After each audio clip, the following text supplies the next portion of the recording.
మామిడికాయ బెసారు ఏంటండి ఈ పేరు కొత్తగా ఉన్నట్టుందా? ఇది మా నాన్నమ్మ గారి ఊర్లో బాగా ఫేమస్. శ్రీకాకుళంలో ఇది మామిడికాయ బెసారుగా అంటారు. వేరే ప్లేసెస్లో కూడా మామిడికాయ బెల్లం కూరగా చేస్తూ ఉంటారు. ఇది ఇప్పుడున్న జనరేషన్స్ వాళ్ళకు పెద్దగా తెలియకపోవచ్చు కదా. సో ఇది నెక్స్ట్ జనరేషన్స్కి మూవ్ ఆన్ చేసే ప్రయత్నం మనం చేద్దాం.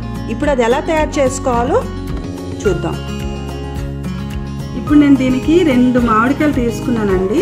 పుల్లగా ఉన్న మామిడికాయలు అయితే చాలా బాగుంటుంది. స్వీట్ మ్యాంగోస్ అయినా పర్లేదు, కానీ నేను కొంచెం పుల్లగా ఉన్న మామిడికాయ తీసుకుంటున్నాను. ఇది ఇప్పుడు మనం పీల్ ఆన్ చేద్దాం.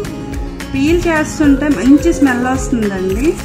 ఇంకా కూర అయితే మరి ఇంకా చెప్పనక్కర్లేదు, చాలా చాలా చాలా టేస్టీగా ఉంటుంది.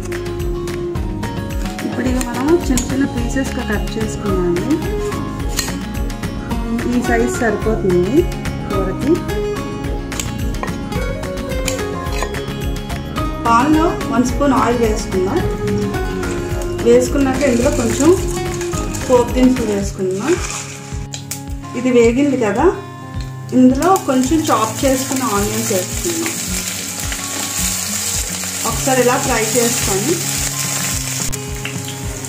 ఒక గ్రీన్ చిల్లీ వేసుకున్నామండి, ఒక ఎండుమిరపకాయ, కరివేపాకు కొద్దిగా పసుపు. ఇవి కొంచెం కలర్ వచ్చేంత వరకు వేయించుకోవాలండి. ఇప్పుడు మనం ఇవి పెద్దగా కట్ చేసుకున్నాం కదండి, ఈ మామిడికాయ ముక్కలు వేసుకొని ఒకసారి వేయించుకుందాం. ఇది కొంచెం వేగనివ్వాలి. యాజ్ యూజువల్ మీడియం ఫ్లేమ్లోనే మనం టాస్ చేసుకోవాలండి. ఇందులో కొంచెం ఉప్పు వేద్దాం. ఉప్పు వేస్తే ఏమవుతుందంటే వేగంగా మగ్గుతుంది. ఇప్పుడు చూడండి, మనకు కొద్దిగా కలర్ చేంజ్ అయింది కదా, ఇందులో కొంచెం వాటర్ వేసుకుందాం. ఎందుకు వేసానంటే కొద్దిగా సాఫ్ట్ అవుతుంది మ్యాంగో, అందుకే వేసానండి. ఇది చూడండి, ఇప్పుడు బాయిల్ అయింది కదా. ఇప్పుడు ఇందులో మనం బెల్లం వేసుకుందాం. మనకి మ్యాంగో కొంచెం స్వీట్ మ్యాంగో అనుకోండి, కొద్దిగా తక్కువ బెల్లమే పడుతుందండి. మీ ఇష్టం, ఇంకా స్వీట్ తినే వాళ్ళు బట్టి వేసుకొని నేను కొంచెం వేసుకుంటున్నాను. ఇది వేసుకొని కొంచెం బాగా కలుపుకోవాలి. ఇది బాయిల్ అవుతుంది కదండి, కొంచెం కారం వేసుకుందాం. ఒకసారి ఇది కలిపేసుకొని కొద్దిగా చిన్నగా గరం మసాలా వేసుకున్నాను. వేసుకొని ఒకసారి కలిపేసుకొని ఆపేసుకున్నాం.